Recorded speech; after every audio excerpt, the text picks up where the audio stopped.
You're now watching the Late Late Show hosted by yours truly, Momonga. Today we have some wonderful guests, Usagi and Hachiware. Can we give a round of applause for these two? I'm Usagi, thanks everybody, great to be here. I'm Hachiware. It's an honor. Thank you for having us, Momonga. Okay, well today we will be discussing a deep philosophical proposition, which is the existence and non-existence of God. This could be a sensitive topic for some members in the audience, which is why I brought in these great individuals to discuss their opposite views.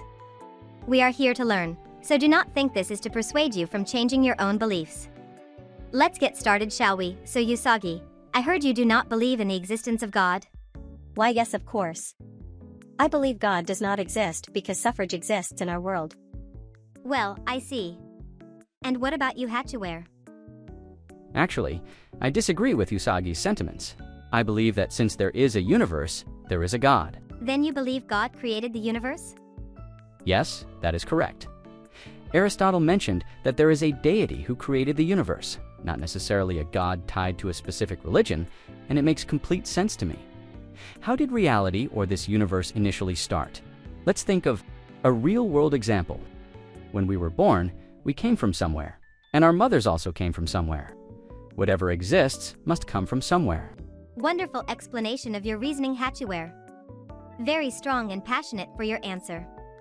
Usagi, does Hachiware answer on the existence of God change your perspective on God's existence, or no? Hachiware, I pose you a question. Again, I would like to mention the problem of evil. According to figures like Epicurus and Roe, if an all-knowing, all-powerful, omnipotent, omnibenevolent God existed, why would he choose to bring pain into the world? There is evil in the world. This statement is hard to ignore. It proves itself fact every day with pointless, violent suffering all around the world. War, famine, natural disasters, etc. There's a famous Epicurus quote along these lines. What an interesting perspective. I think I've heard of this before. Is God willing to prevent evil, but not able? Then he is not omnipotent. Is he able, but not willing? Then he is malevolent. Is he both able and willing? Then whence cometh evil? Is he neither able nor willing? Then why call him God? Yes. Either God cannot stop the unnecessary cruelty in this world, or he does not want to. Neither sounds like a God worth believing in. Although your reasons talk about suffrage, you fail to mention the purpose of a God or deity. Philosopher Thomas Aquinas came up with the 5 ways. One of them is contingency. Contingency mentions how things come and go, and that's the nature of existence. If everything or everyone was contingent, there is a probability that once nothing existed, then how could things be the way they are today? Something can't just come from nothing. This argument claims a necessary being must exist, and that being is a God. While we are on the topic of Aquinas, let's also break down the 2 other ways. Motion, which is moved by something, but it's not infinite. This would conclude there was a starting point, or the unmoved mover as God. Efficient cause, everything has a cause in this world. But you can't return to a former state of a cause infinitely. Something must have been an uncaused cause. You're getting quite thorough, but could you explain what is an unmoved mover?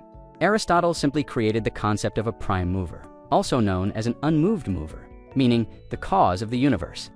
This is a cosmological perspective, with a belief that God does exist due to cause and effect.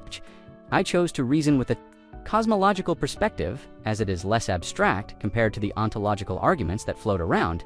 We can observe and grasp the evidence available by experiencing the world. Do your arguments prove a personal God or simply a necessary first cause? These arguments don't necessarily prove a personal God, but they do point to a necessary first cause. However, this idea has been interpreted by other religions for supporting the existence of a divine being, like the Christian God. Thank you so much, Hachiware, for your thoughts. Let's move on to Usagi, who finished their second burger. So Usagi, with the arguments of Hachiware providing of the existence of God, does that shift your perspective a bit? Hachiware provided an excellent argument on behalf of his belief of God, but however, his arguments do not sway me to change my perspective.